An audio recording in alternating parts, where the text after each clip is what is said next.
SB19 sinabihang suplado sa Amerika, Fiang at Isnir nagparinigan sa All-Star Games? Unahin muna natin tong story ng SB19. Sa new vlog nila, may kwento si Justin about sa disrespectful situation na nangyari sa kanila sa airport. Ipiplay ko dito yung part ng explanation niya, panoorin natin. Two as worker here, they're all Filipinos. Siyempre, as manager, yung manager natin, lumapit siya bigla, hala, ano, baka nagkakagulo or ano man, diba? So, pinasta natin, wait lang po, ganyan, bawal po magpa-picture. As usual, managers. Tapos, nag-amok si kuya.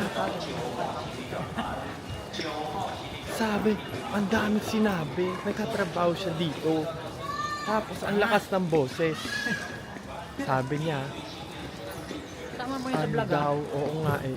Siyempre po, it's like, hello managers, pipigilan nila magpa-picture at magkakos ng promotion and all. Yung pinaparinig niya sa buong area, ang lakas. Sabi niya, buti pa daw sila Gary V, sila ano daw, ganyan. Di pa daw kami sikat, di na nagpapapicture.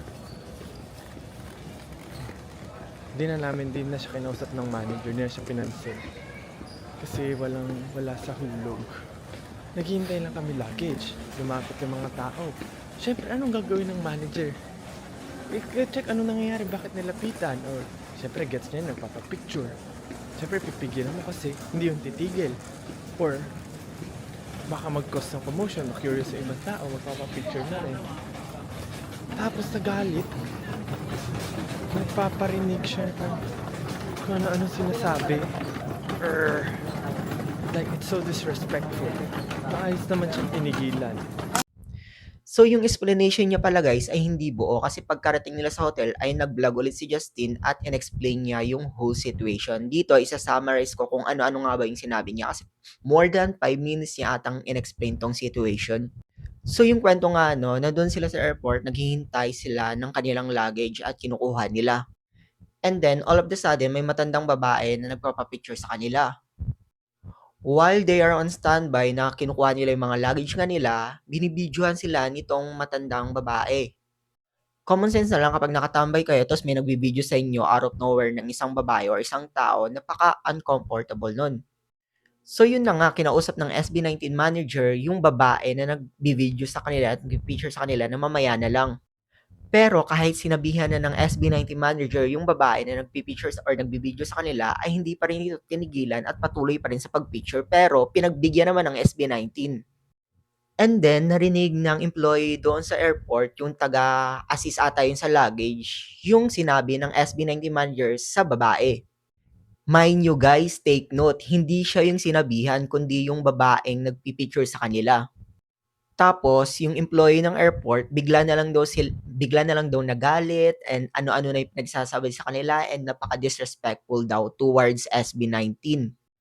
Like nagsisigaw-sigaw na daw si kuya, ano-ano pinagsasabi and parang ang lakas daw ng boses niya na parang pinaparinig niya pa sa ibang tao. And then nilapitan si Justin at sinabi na bakit daw ang susuplado nyo at nilabas yung cellphone niya tapos pinakita ito nga si Gary V at yung mga ibang artista. Pinagbibigyan sila kapag gusto nila magpa-picture. Kayo, hindi naman kayo sikat. Hindi nyo kami pinagbibigyan, hindi yung pinagbibigyan yung ibang Pilipino. So, ganun-ganun yung pinagsasabi niya.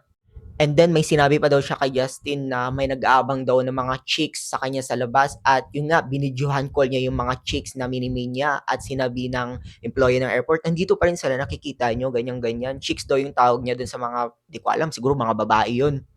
At may dalang something daw. And then after that, hindi na daw nila pinagpapansin, pati yung SB19 manager, hindi na daw nila pinapansin.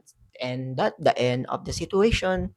Personally, understandable naman talaga yung situation kung nagsabi yung mga artist na no or mamaya na lang, sundan nyo na lang.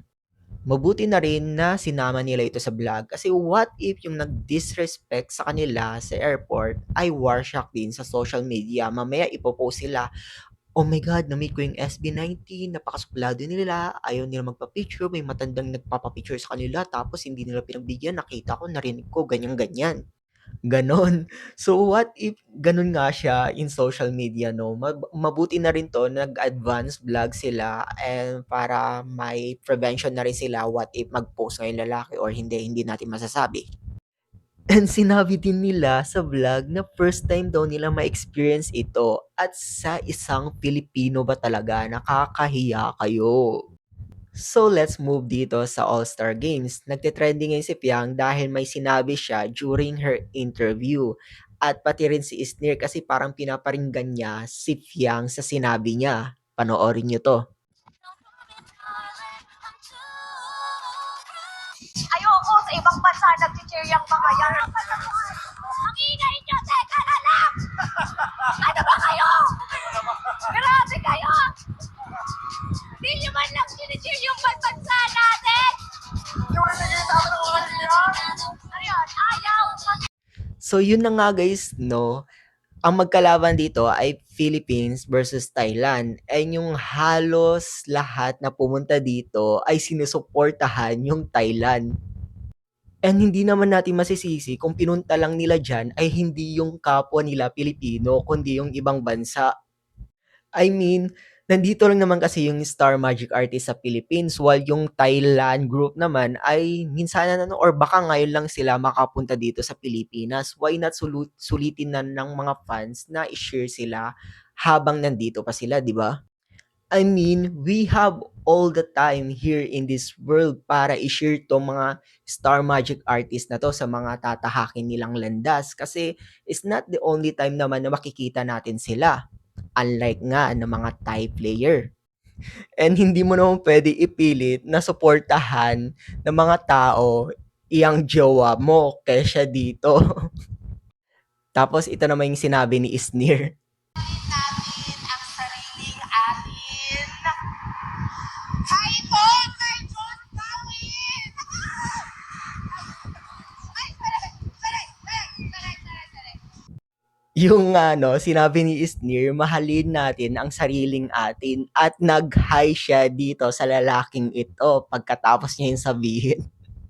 Ang funny mo talaga, Isnir.